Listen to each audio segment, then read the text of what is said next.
Oh, il y a des mouches. Vous revoilà, enfin me revoilà plutôt. Pour le sac à dos, mise à jour, si je devais refaire de la rando, qu'est-ce que je prendrais? J'entends de la rando sur 4, 5, 6, 7 jours, 3 mois, 6 mois, 9 mois. Je parle pas de la rando à la journée, où bien sûr on va prendre un 10, 20 litres et encore pas grand chose quoi. Donc je prendrai un sac à dos de 60 litres, 65 litres, des chaussures de marche pas montantes, des chaussures de marche légères, pas en cuir comme j'ai actuellement, plutôt des chaussures de trail. C'est-à-dire qu'il faut avoir des jambes assez entraînées pour pas se tordre la cheville, ce qui est mon cas maintenant, donc je peux passer ce cap. Des bâtons de marche, ne plus partir sans tes bâtons de marche, plus jamais. Un bacon, vous avez compris ce que c'était si vous avez vu la vidéo précédente. Une frontale, de l'eau, une liseuse, ne plus partir avec sa bible en papier de 1 kg, un briquet, des bougies, un téléphone, une recharge de batterie. Pour la nourriture, des petits sacs congélateurs où j'ai déjà pacté toute ma nourriture pour le petit déjeuner, lunch, goûter, snack et dîner. Ça évite d'ouvrir son sac et de tout le temps être perdu dans son sac. Tu sors juste ta ration du jour. C'est très pratique. Je ne partirai plus avec mes 120 crayons, bien sûr. Ah non, c'est des moustiques en fait. C'est des moustiques d'hiver. Ok. Donc je ne partirai plus avec mes 120 crayons. Je vais partir maintenant uniquement avec un petit carnet A5 et des petits feutres noirs. Donc je vais faire de la rando croquis en mode croquis de 1 minute sur le vif pendant que je récupère. Et puis hop, on continue. Tant pis pour les couleurs. Mais même l'aquarelle, je trouve que c'est trop lourd. Donc franchement, quand on fait du dénivelé où on doit voilà, faire des choix, bah voilà. Si on veut vraiment faire se faire plaisir en dessin, c'est mieux de faire de la rando à la journée ou une soirée et se poser à un endroit du coup ne pas prévoir de faire 20 km. Voilà, c'est juste des choix encore une fois. Pour les vêtements, un pantalon toute saison avec des poches. Je m'amuserai à couper tout ce qui dépasse comme ça. Il y a le fermier qui arrive sur l'angle droit ou gauche pour vous. Droit pour vous. Donc je vais essayer de rester professionnelle. Donc oui, parce que ça, mine de rien, c'est du poids. Et ça sert à rien et ça pendouille de même les lanières de sac à dos. En fait, il faut les couper pour que ça soit à votre taille, sinon ça se trimballe comme ça et ça ne chasse même pas les mouches, ça ne sert à rien. Un jeu de sous-vêtements technique pour la nuit. Effectivement, je referai l'expérience de partir juste avec une culotte et un soutif. J'ai fait l'expérience sur 2 mois. Alors oui, il faut laver souvent et il faut avoir quand même des sous-vêtements de jour techniques. Mais effectivement, ça sert à rien. Les vêtements, c'est tout de suite du poids. Donc ça sert à rien d'avoir du change. Juste laver plus. Un t-shirt, une chemise, un pull, un kawaii long pour la Nouvelle-Zélande parce qu'on a un degré entre shower rain et heavy rain, une doudoune compatible et des guêtres pas mollets. Là j'en ai actuellement qui sont jusqu'au mollet, des guêtres genoux parce que le niveau de boue ici il est redoutable. Un chapeau technique, des gants et un filet. Un filet qui m'a sauvé toutes mes pauses repas, qui m'a sauvé tous mes moments dessin. Voilà. Donc je pouvais avoir 300 sandflies concentrés sur cette partie du corps.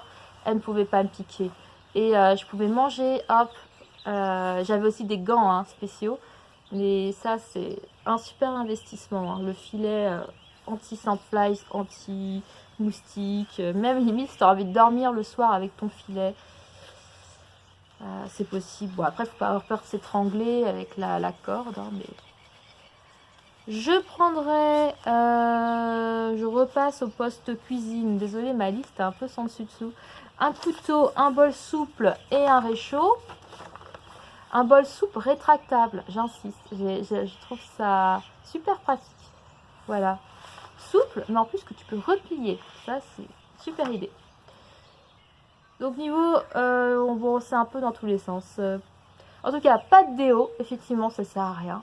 Quand on marche, on transpire, ou on ne transpire pas, il y en a qui ne transpirent pas. Ça sert à rien le déo. Enfin, moi, en tout cas, pour l'avoir testé, Avoir testé sur 2 mois, j'étais contente de ne pas avoir de déo.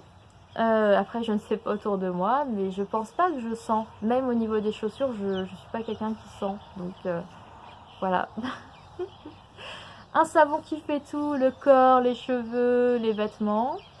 Des lingettes intimes pour les filles. Un produit pour les Sandfly. Alors les cotons lavables et le miroir. Miroir spécial, hein, très très léger. Ça, c'est du luxe. Hein. On peut encore rayer ça de la liste. Un rouleau de papier toilette, un sac congèle. Bah oui, il faut bien qu'il y ait une poubelle hein, dans tout ça, le sac congèle. C'est bien parce que du coup, tu as la fermeture qui permet que ça s'ouvre pas dans ton sac. Surtout si tu manges du thon ou du saumon en sachet. Voilà. Du papier journal. Ça m'a sauvé la vie. Parce que les toilettes en pleine nature, près des huttes, c'est une concentration de mouches et de moustiques au millimètre carré qui, voilà, c'était trop oppressant. Donc, moi j'allais à l'extérieur, je faisais le tout dans le papier journal et c'est super adaptable sur le transport de l'extérieur aux toilettes. Et voilà, j'épargne les détails, mais papier journal, pensez-y, pour le feu, pour les toilettes, c'est génial. Brosse à dents, ne faites pas comme moi, ne coupez pas le manche. Moi j'avais une crampe à la main, j'avais coupé, j'avais gardé que la tête pour alléger du poids.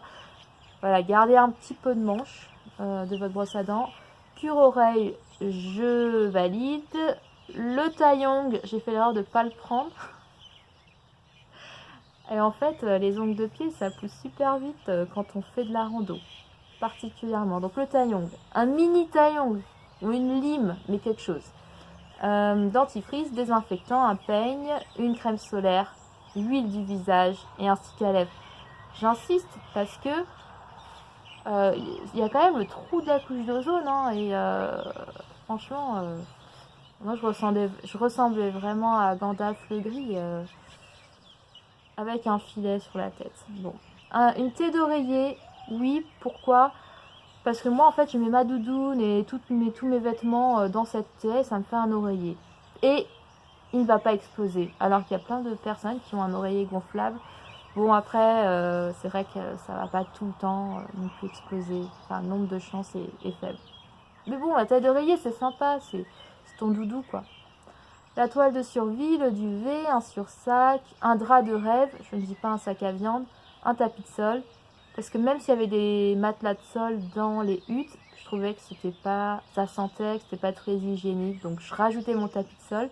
Et en plus, mon tapis de sol était isolant. Donc ça me protégeait encore plus du froid. Puis il avait des petites crénures. Donc en plus, j'avais le droit à un massage. Et puis de toute façon, je ne l'avais pas apporté pour rien. Donc un maillot de bain. Et je vais terminer sur la serviette. La serviette, ça sert à rien de prendre des serviettes microfibres là qui sont à la mode. Prenez une vraie serviette que vous taillez en petits carrés, comme ça, de la taille de votre visage. Et c'est largement suffisant pour de la rando. De toute façon, on ne prend pas sa douche. Donc ça ne sert à rien de prendre une serviette. Et puis les chances pour se baigner, voilà, on se baigne, mais ça sert à rien la grande serviette. Voilà. J'ai fait le tour sur cette update sac à dos spécial randonnée en Nouvelle-Zélande.